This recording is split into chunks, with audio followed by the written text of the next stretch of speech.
Hey folks, I just want to do a short video, a little comparison side by side between the two very popular concealed carry options. This being the relatively new, latest and greatest from Sig, the P365,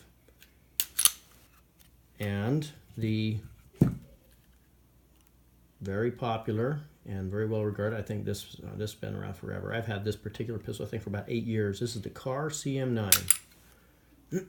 Okay, both these pistols got great reputations and the people that love them. But the main difference between the two is this magazine capacity. This being the Sig's 12-round extended mag, and this being the Kahr's 6-round and 7-round mag options. So double the magazine capacity between these two pistols. Okay, so I thought it'd be interesting to set these two side by side and see where else, how else they stack up in other features that might be important to a concealed carry holder. Number one, I like the night sights on this Sig P365. Comes factory with these, and I find them, and they're actually pretty easy to acquire in the dark. Okay, great option to have factory on a concealed carry weapon. As you can see, the CM9, it's factory sights. I like the sights, but they are not night sights. That is one consideration to be had. Now, I just did, and you might have already seen the other video on the major downside that I find to the Sig P365, and that's this weird proprietary rail, which does limit some of the options in lighting that people somewhat take for granted in other carry pistols that have been around a while. This is a Streamlight TLR6. It's a laser light combo, and you can see how in this other video how I was able to mount that to the Sig P365. Now, when it comes to carry, one of the major issues is how it actually does carry in one's pocket, in a holster, inside the waistband, or however it might be, and that is the width of the pistol itself. Okay, so on the Sig P365, we've got 1.703 is the width of the slide that I'm getting with my calipers. And at its, now I do have the belt clip on there, and so that does add some width on my particular pistol. But if I were to try and get a measurement without that as to the width at its widest point,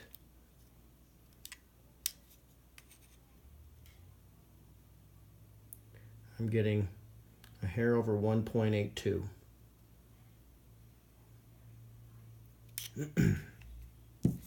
Compare that with the Kahr, and its slide width is coming in at about 1.702, and at its widest point, with the little slide release, is about 1.84.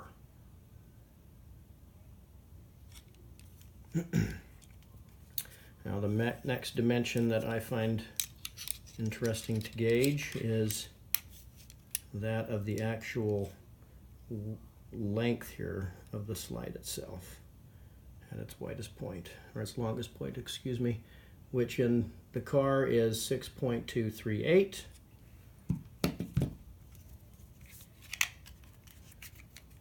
And on the Sig, it is kind of a weird tapered look here. At the top end, it's 6.33. If you want to go down to its actual widest point, and we're talking closer to 6.57.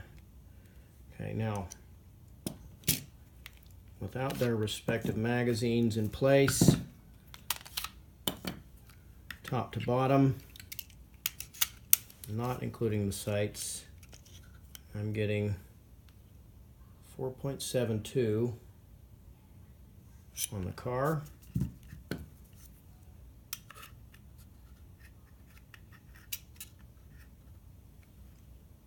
And 4.8 on the Sig.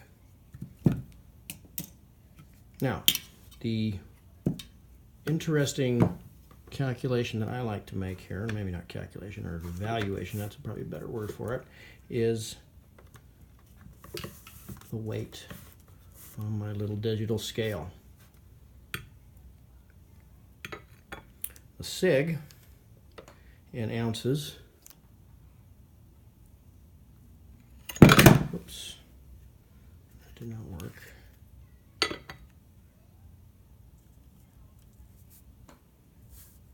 1.67 ounces without the magazine, and 19.2 ounces with the empty 12-round magazine versus 15.25 with the Kahr empty. And again, I do have my belt clips on here.